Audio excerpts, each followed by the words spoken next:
there are going to be people who are listening to this. Maybe they're clients and they've been taught this other paradigm, or maybe there are some helping professionals listening to this and they go, whoa, whoa, whoa, whoa, whoa. We all know you've got to go do your own work first.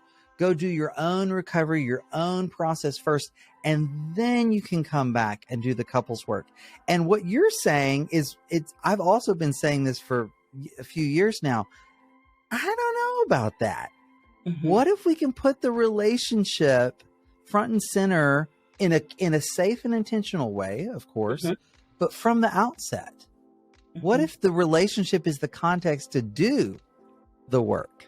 Well, it certainly did the wounding. And Thank you. I'm not opposed to that totally. But what I'm opposed to is typically she would make the call. Right. Say she wanted her husband seen by a certified sexual addictions therapist.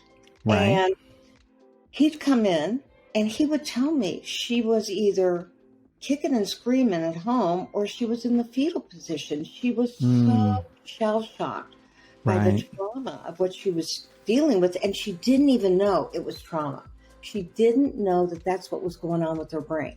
So when I said I don't know about that, I do believe some of the time when I'm working with them as couples, I will refer them to people that know this process so that he can get a little bit of extra work. Oh, sure. When we're doing couples work with the both of them, she may need a little eye movement desensitization reprocessing or a little brain spotting or something to help this work along.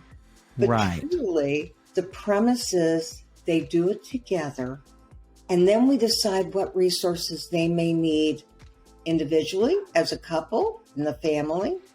I agree. So let's get into some of the work. So a lot of folks listening here, is there an example of something practical? They're just looking for some safety and stability right now. What does that look like for them? How can they work toward that, Carol? What's one example?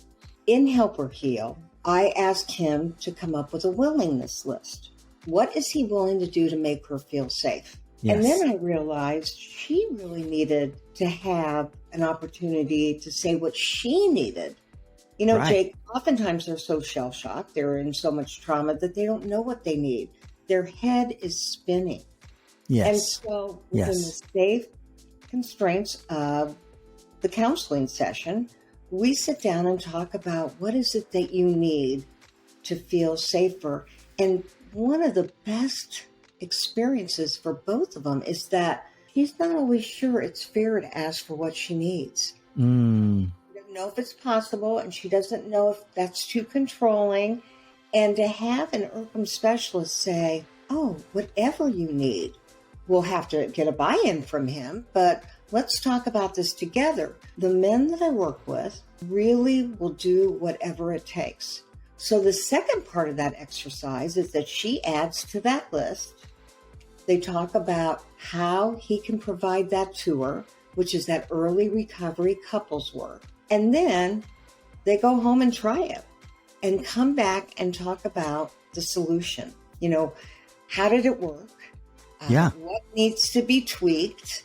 And she'll say, I couldn't believe it. I knew he was really trying because he set his alarm to get home on time, because he heard me say, I'm so tired of him forgetting to let me know when he's coming home. The average clinician might think that is controlling.